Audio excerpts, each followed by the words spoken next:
Le premier congrès scientifique des services de santé des armées a débuté ce matin à Ouagadougou. L'objectif de cet événement est de donner plus de visibilité aux services de santé des armées et d'assurer la formation continue du personnel militaire. Le service de santé des armées face aux défis de santé actuels est le thème de ce congrès. Il est présidé par le chef de l'État, chef suprême des armées, ministre de la Défense et des anciens combattants, Jean Zongo et Mounir Akeri. À l'entame de ce premier congrès scientifique des services de santé des armées, une minute de silence à la mémoire des soldats tombés sur les différents théâtres d'opération. Ce congrès se veut l'endroit idéal pour réfléchir pour une meilleure prise en charge médicale du personnel militaire et des populations civiles. L'efficacité et la réactivité d'une armée dépendent essentiellement de la bonne santé mentale et physique des hommes et des femmes qui l'animent.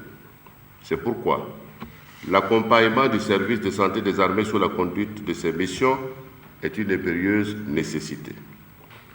Aussi voudrais-je, en ma qualité de ministre de la Défense nationale et des anciens combattants, réaffirmer mon engagement à veiller à ce que les préoccupations du service de santé des forces armées nationales trouvent des solutions appropriées à la hauteur de nos ambitions pour une armée moderne, républicaine et opérationnelle. Le personnel du service de santé intervient en ville et en campagne dans les différents hôpitaux. Et cette rencontre qui réunit des représentants des services de santé du Bénin, de la Côte d'Ivoire, du Togo, du Maroc et bien sûr du Burkina accorde 2 jours aux participants pour partager leurs expériences afin d'affronter les défis actuels dans le domaine de la santé humaine et animale.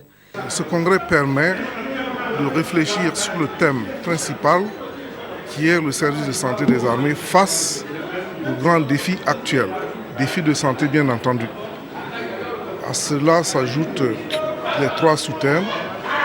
Le service de santé et le soutien des opérations de maintien de la paix, le service de santé face aux maladies émergentes et réémergentes et le VIH-Sida. C'est aussi le lieu de favoriser les échanges entre les personnels des services de santé des armées et les autres professionnels de la santé.